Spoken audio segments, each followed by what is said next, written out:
بسم اللہ الرحمن الرحیم۔ اللہ کے نام سے شروع جو نہایت مہربان رحم والا۔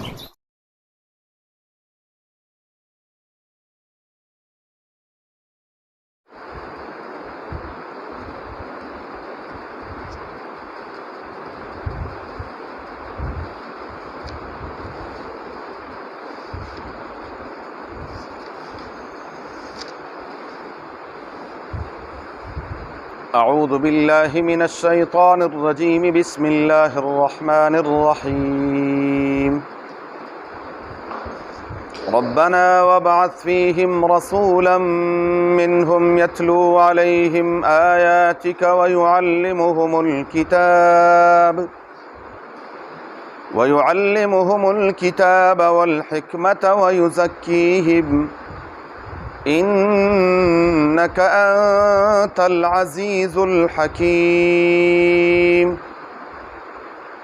ربنا وابعث فیہم، اے ہمارے پروردگار اس امت میں سے مبعوث فرما رسولا منہم، ایک عظیم الشان پیغمبر جو انہی میں سے ہو، یتلو علیہم آیاتک، وہ ان پر آپ کی آیات کی تلاوت کریں، وَيُعَلِّمُهُمُ الْكِتَابَ، اور وہ ان کو کتاب کی تعلیم دیں، والحکمہ، اور حکمت کی تعلیم، وَيُزَكِّيهِمْ، اور وہ ان کو پاک کریں، اِنَّكَ أَنْتَ الْعَزِيزُ الْحَكِيمُ، بے شک تو کمال قدرت اور کمال حکمت کا مالک ہے۔ ربنا وابعث فیہم رسولا، سورہ بقرہ کی آیت نمبر 129 ہے۔ اس آیت کے ابتدائی حصے پر تھوڑی سی بات ہوئی تھی کہ پیغمبر اللہ رب العزت اسی قوم میں سے مبعوث فرماتے ہیں اور عموماً اس قوم کا فرد ہوتے ہیں۔ بعض اوقات باہر سے بھی ایک پیغمبر آ جاتے ہیں، جیسے لوط علیہ السلام ہیں۔ لوط علیہ السلام اس قوم کے فرد نہیں تھے، حضرت ابراہیم علیہ السلام کے ساتھ ہجرت فرما رہے تھے۔ راستے میں جب شرق اردن کے علاقے سے گزر ہوا، رب العالمین نے وہیں پر نبوت عطا فرمائی اور فرمایا آپ یہیں پر اس قوم کی ہدایت اور اصلاح کے لیے یہیں رک جائیں۔ لیکن ہوتے انسان ہیں، اور سب سے بڑی وجہ یہ ہوتی ہے کہ چونکہ پیغمبر نمونہ ہوتے ہیں، ماڈل ہوتے ہیں، اسوہ حسنہ جس کو کہتے ہیں عربی میں۔ اللہ تعالیٰ فرماتے ہیں لَقَدْ كَانَ لَكُمْ فِي رَسُولِ اللَّهِ أُسْوَةٌ حَسَنَةٌ، تمہارے لیے رسول اللہ صلی اللہ علیہ وسلم کی زندگی مبارک میں بہترین نمونہ ہے۔ اب وہ ماڈل اور نمونہ تب ہی بنیں گے جب وہ انسان ہوں گے۔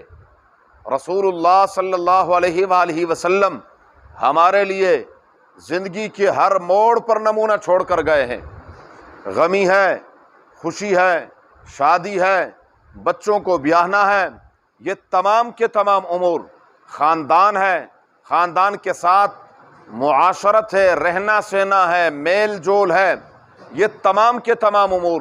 پھر رسول اللہ صلی اللہ علیہ وسلم کو بھوک لگی، غزوہ خندق میں رسول اللہ مبارک نے پیٹ پر 2 پتھر باندھے ہوئے ہیں۔ صحابی نے عرض کیا کہ حضور بھوک لگ رہی ہے اور پیٹ پر پتھر دکھا۔ حضور نے فرمایا میرے صحابی میں نے 2 پتھر باندھے ہوئے۔ یہ رسول اللہ صلی اللہ علیہ وآلہ وسلم بیمار ہوئے، رسول اللہ مبارک نے باقاعدہ دوائی استعمال فرمائی۔ نبی کریم صلی اللہ علیہ وآلہ وسلم کو تکلیفیں پہنچائی گئی اور حضور صلی اللہ علیہ وسلم نے ان تکالیف کو برداشت کیا۔ تو یہ ہمارے لیے اللہ کے محبوب صلی اللہ علیہ وآلہ وسلم ماڈل اور نمونہ ہے انسانیت ہونے کے ناطے۔ اگر وہ انسان نہ ہوتے تو پھر میرے اور آپ کے لیے کیسے نمونہ بنتے؟ ہمارے صلہ رحمی کا معاملہ کیسے ہوتا؟ رشتہ داری کیسے نبھاتے؟ جبریل امین کا کوئی رشتہ دار نہیں ہے، میکائیل اور اسرافیل کا کوئی رشتہ دار نہیں۔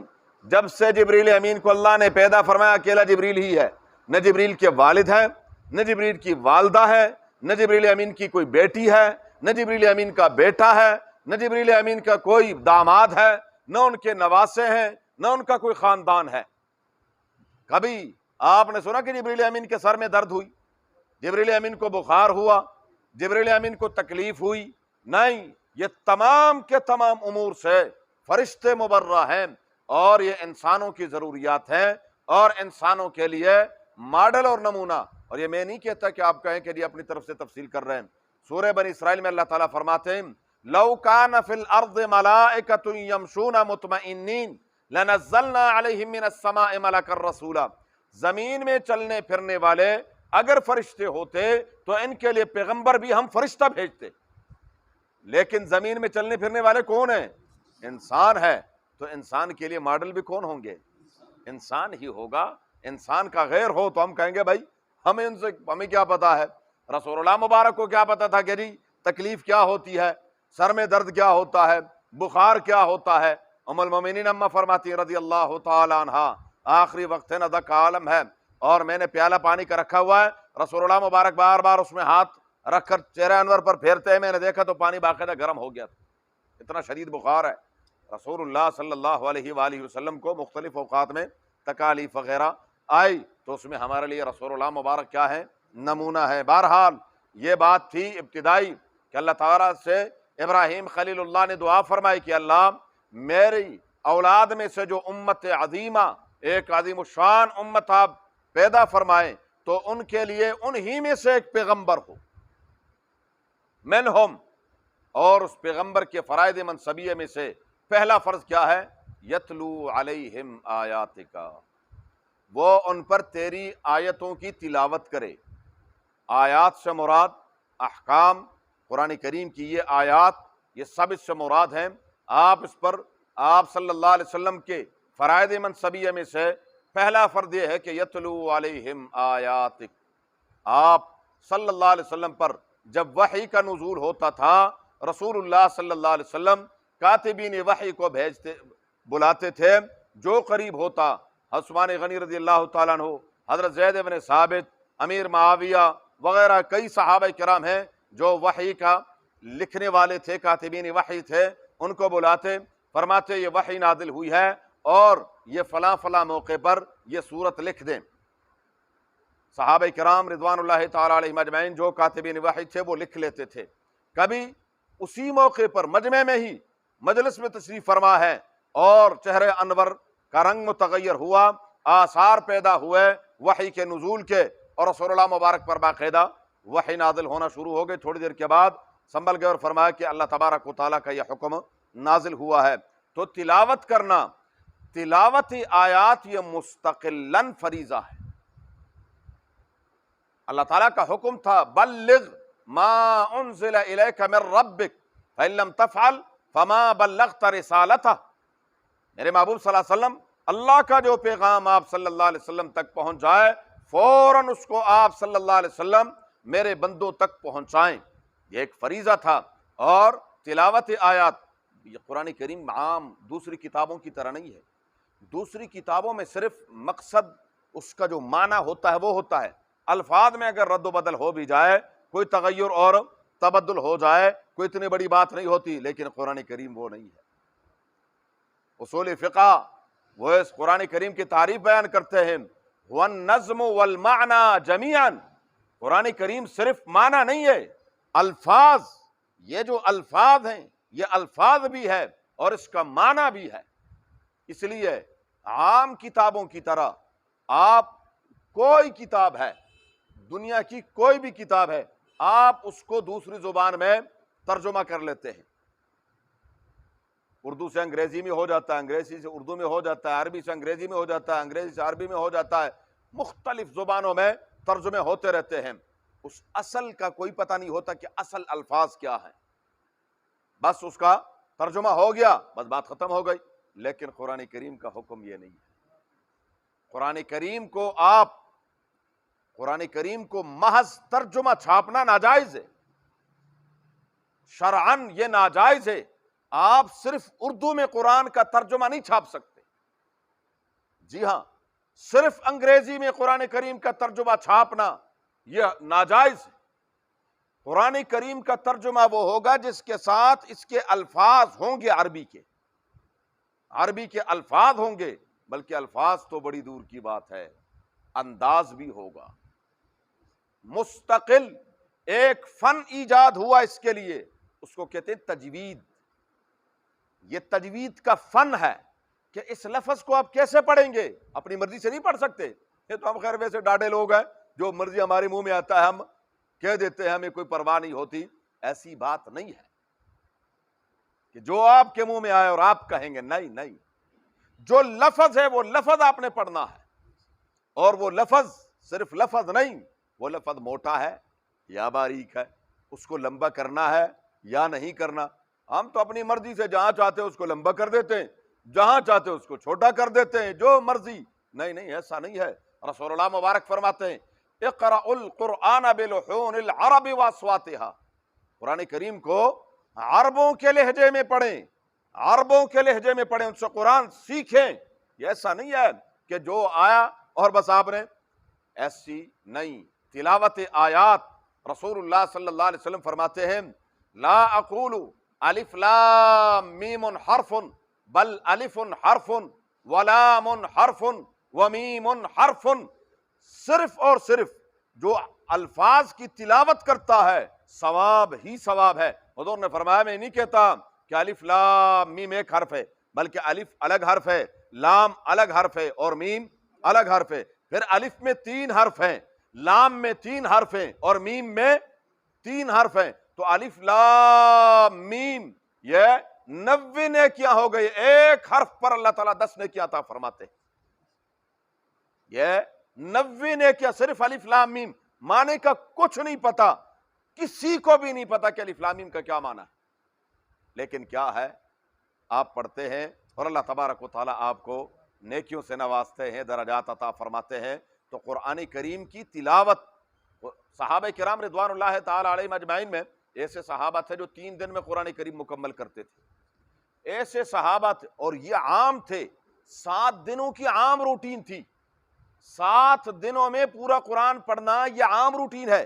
آپ یہ قرآن کریم پڑھیں گے، اس میں آپ کو یہ پیچھے نیچے لکھا ہوگا منزل نمبر 1، پھر آگے جائے گا منزل نمبر 2، پھر منزل نمبر 3، پھر منزل نمبر 4۔ یہ منازل یہ ان کی ہفتہ وار ترتیب تھی، پہلی منزل پہلے دن، دوسری دوسرے دن، تیسری تیسرے دن، 7 منزلیں ہیں یہ ہفتے میں قرآن کریم کی۔ عام صحابہ کی ترتیب تھی۔ ہمارے ہاں کیا ہے، پورا سال گزر جاتا ہے اور قرآن کریم کو ہاتھ نہیں لگاتے، قرآن نہیں پڑھتے۔ یہ ہماری بدبختی ہے، بدقسمتی ہے۔ اللہ تبارک و تعالی ہمیں توفیق عطا فرمائے کہ قرآن کریم کی تلاوت ہو، قرآن کریم کا دیدار کیا کریں، پڑھا کریں، اس سے محبت، جیسے محبت آپ کریں گے قرآن آپ سے ویسے ہی محبت کرے گا۔ تو بہرحال فرمایا یتلو علیہم آیاتک، آپ نے قرآن کریم کی آیات کی تلاوت رسول اللہ مبارک نے پڑھ کر سنایا کہ قرآن کو ایسے پڑھنا ہے، اپنی مرضی سے نہیں پڑھنا۔ خصوصاً ہم جو عجمی ہیں، ہمارا معنی ہی بالکل بدل جاتا ہے۔ اگر ہم سواد کی جگہ سین پڑھ دیں، سین کی جگہ سواد پڑھ دیں، بلکہ یہ تو بڑی دور کی بات ہے۔ میں ہمیشہ، ہمارے اساتذہ ہمیں مثال دیا کرتے تھے کہ صرف آپ لہجہ بدل دیں معنی بدل جاتا ہے، لہجہ بدل دیں، لہجہ۔ اور اس کی مثال دیتے تھے، کیا بات ہے، کیا بات ہے، کیا بات ہے۔ اب لکھنے میں کیا ہے، کیا بات۔ پہلے آپ کہتے ہیں کیا بات ہے، پوچھ رہے ہیں، سوال کر رہے ہیں کیا بات ہے، پھر آپ ڈانٹ رہے ہیں کیا بات ہے، اور پھر آپ تعریف کر رہے ہیں کیا بات ہے۔ لفظ کیا ہے، لہجہ بدلنے سے معنی بدل جاتا ہے۔ آپ کہتے ہیں یہ ہم تو جہاں چاہتے ہیں وقف کرتے ہیں، جہاں چاہتے ہیں رکتے ہیں اور جیسے مرضی پڑھتے ہیں، معنی کہیں سے کہیں چلا جاتا ہے۔ آپ کہیں اٹھیں، مت بیٹھیں، اٹھیں، پھر کہیں مت بیٹھیں، اس کا مطلب کیا ہے کہ اٹھ جاؤ، بیٹھنا نہیں۔ اور آپ کہیں اٹھیں مت، بیٹھیں، اٹھیں مت، بیٹھیں، الفاظ تو وہی ہیں، لیکن کیا ہے، وقف سے آپ پہلے رکے تھے اٹھیں پر، مت بیٹھے آپ نے دوسرے سانس میں پڑھا، معنی کچھ اور ہو گیا۔ اب آپ نے کہا اٹھیں مت، یہاں وقف کر لیا، اور پھر کہا مت بیٹھے، اٹھے مت، بیٹھے۔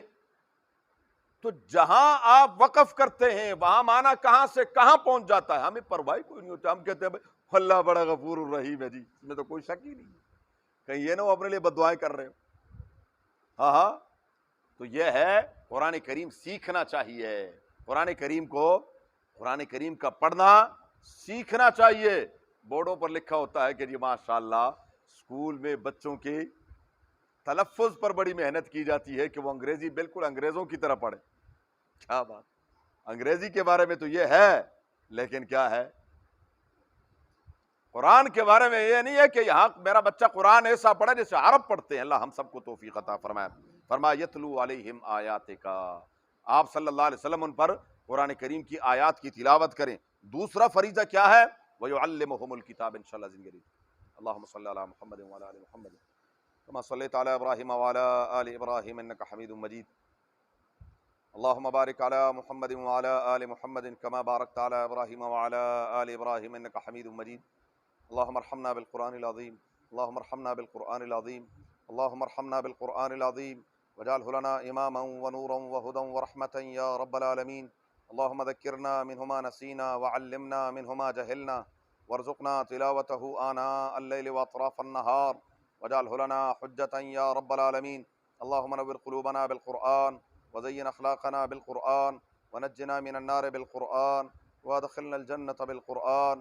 اللہم حصل مرادنا ویسر امورنا، اللہم حصل مرادنا ویسر امورنا، اللہم حصل مرادنا ویسر امورنا بجاہ حبیبک المصطفیٰ ونبیک المرتضی صلی اللہ علیہ وآلہ واصحابہ اجمعین برحمتہ۔